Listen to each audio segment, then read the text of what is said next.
22 अप्रैल को आतंकवादियों ने धर्म पूछकर हमारी बहनों की मांग का सिंदूर उजाड़ दिया था। कर्नाटक के मंजुनाथ और कानपुर के शुभम द्विवेदी जैसे पर्यटकों की हत्या के बाद उनकी पत्नियों को आतंकियों ने ताना मारते हुए कहा कि जाकर मोदी को बता देना। वो गोलियां पहलगाम में चली थी, लेकिन उन गोलियों से 140 करोड़ देशवासियों का सीना छलनी हुआ था।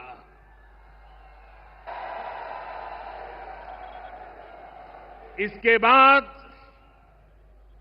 हर देशवासी ने एकजुट होकर संकल्प लिया था कि आतंकवादियों को मिट्टी में मिला देंगे, उन्हें कल्पना से भी बड़ी सजा देंगे। हमले के बाद पीएम मोदी ने बिहार के मधुबनी में ही आतंकियों के खिलाफ सख्त एक्शन का ऐलान कर दिया था। तब पीएम मोदी ने कहा था कि आतंकियों की बची खुची जमीन भी तबाह कर दी जाएगी। पीएम मोदी ने कहा था कि भारत हर एक आतंकी और उनके समर्थकों की पहचान करेगा और उन्हें सजा देगा। हम उनका पीछा धरती के आखिरी छोर तक करेंगे। आतंकवादियों को मिट्टी में मिलाने का समय आ गया है। आज आपके आशीर्वाद से, देश की सेना के शौर्य से हम सब उस प्रण पर खरे उतरे हैं। हमारी सरकार ने तीनों सेनाओं को खुली छूट दे दी थी।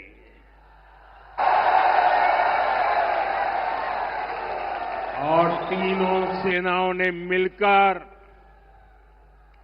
ऐसा चक्रव्यूह रचा कि पाकिस्तान को घुटने टेकने के लिए मजबूर कर दिया।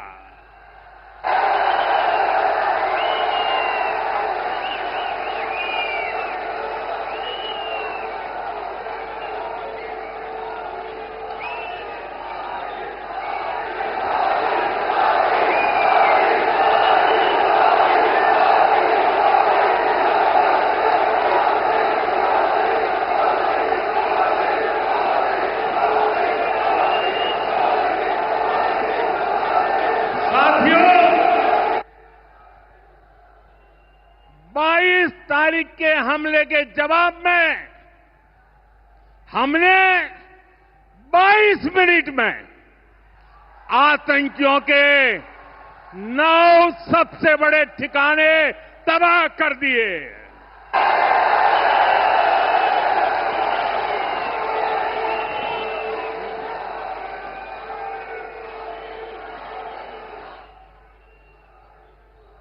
दुनिया ने और देश के दुश्मनों ने भी देख लिया कि जब सिंदूर बारूद बन जाता है तो नतीजा क्या होता है।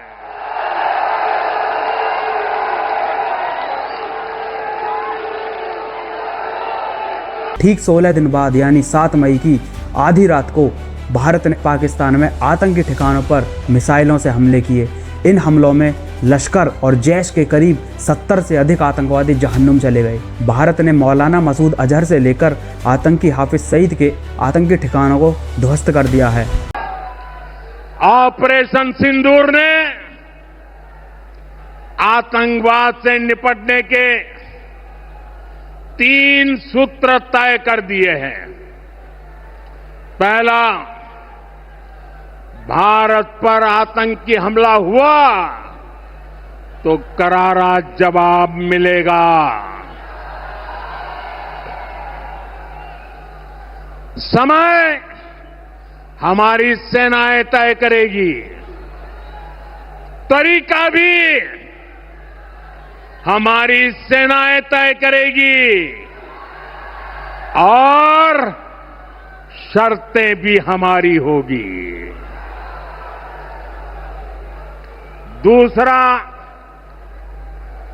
एटम बम की गीदड़ बप्तियों से भारत डरने वाला नहीं है। और तीसरा,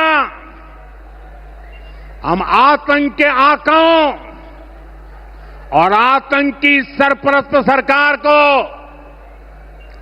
अलग अलग नहीं देखेंगे, उन्हें अलग अलग नहीं देखेंगे, उन्हें एक ही मानेंगे। पाकिस्तान का ये स्टेट और नॉन स्टेट एक्टर वाला खेल अब नहीं चलेगा। आपने देखा होगा, पूरी दुनिया में पाकिस्तान की पोल खोलने के लिए हमारे देश के 7 अलग अलग प्रतिनिधिमंडल पूरे विश्व भर में पहुंच रहे हैं। और इसमें देश के सभी राजनीतिक दलों के लोग हैं, विदेश नीति के जानकार हैं, गणमान्य नागरिक है। अब पाकिस्तान का असली चेहरा पूरी दुनिया को दिखाया जाएगा। साथियों, पाकिस्तान भारत से कभी सीधी लड़ाई जीत ही नहीं सकता। जब भी सीधी लड़ाई होती है तो बार बार पाकिस्तान को मुंह की खानी पड़ती है। इसलिए पाकिस्तान ने आतंकवाद को भारत के खिलाफ लड़ाई का हथियार बनाया है। आजादी के बाद पिछले कई दशकों से यही चला आ रहा था। पाकिस्तान आतंक फैलाता था,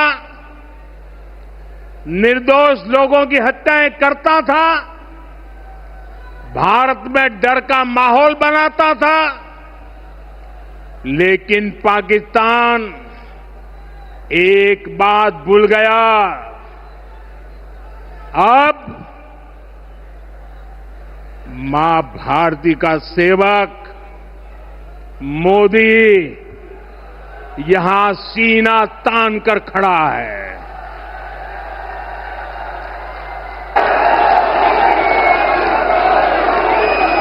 मोदी का दिमाग ठंडा है, ठंडा रहता है, लेकिन मोदी का लहू गर्म होता है।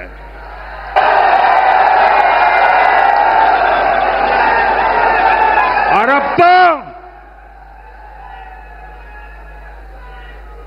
मोदी की नसों में लहू नहीं, गरम सिंदूर बह रहा है।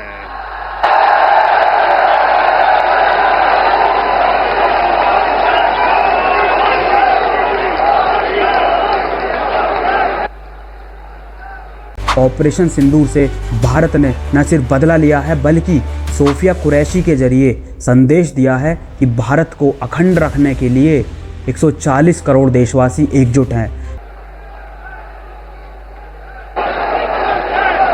अब भारत ने दो टूक साफ कर दिया है। हर आतंकी हमले की पाकिस्तान को भारी कीमत चुकानी पड़ेगी, और ये कीमत पाकिस्तान की सेना चुकाएगी, पाकिस्तान की अर्थव्यवस्था चुकाएगी। साथियों, जब मैं दिल्ली से यहां आया तो बीकानेर के नाल एयरपोर्ट पर उतरा। पाकिस्तान ने इस एयरबेस को भी निशाना बनाने की कोशिश की थी, लेकिन वो इस एयरबेस को रत्ती भर भी नुकसान नहीं पहुंचा पाया। और वहीं यहां से कुछ ही दूर सीमा पार पाकिस्तान का रहीम यार खान एयरबेस है।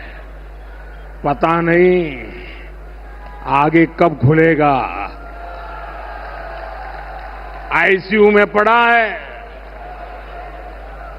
भारत की सेना के अचूक प्रहार ने इस एयरबेस को तहस नहस कर दिया है। साथियों, पाकिस्तान के साथ न ट्रेड होगा न टॉक। अगर बात होगी तो सिर्फ पाकिस्तान के कब्जे वाले कश्मीर की, पीओके की। और अगर पाकिस्तान ने आतंकियों को एक्सपोर्ट करना जारी रखा तो उसको पाई पाई के लिए मोहताज होना होगा। पाकिस्तान को भारत के हक का पानी नहीं मिलेगा। भारतीयों के खून से खेलना पाकिस्तान को महंगा पड़ेगा। ये भारत का संकल्प है और दुनिया की कोई ताकत हमें इस संकल्प से टिका नहीं सकती है। उन्होंने ऑपरेशन सिंदूर के जरिए न सिर्फ पीड़ित महिलाओं के आंसू पहुंचे हैं, बल्कि भारत की 2 महिला ऑफिसर ने ऑपरेशन सिंदूर के पराक्रम को बयां किया। ये सिर्फ बदला नहीं है, ये संदेश है देश के दुश्मनों को और उन्हें पालने वालों को भी कि भारत सहनशील जरूर है, लेकिन अब सहनशीलता की भी एक सीमा है। बहरहाल जिन्होंने पहलगांव में कहा था मोदी को बता देना, उन्हें बता दिया गया है।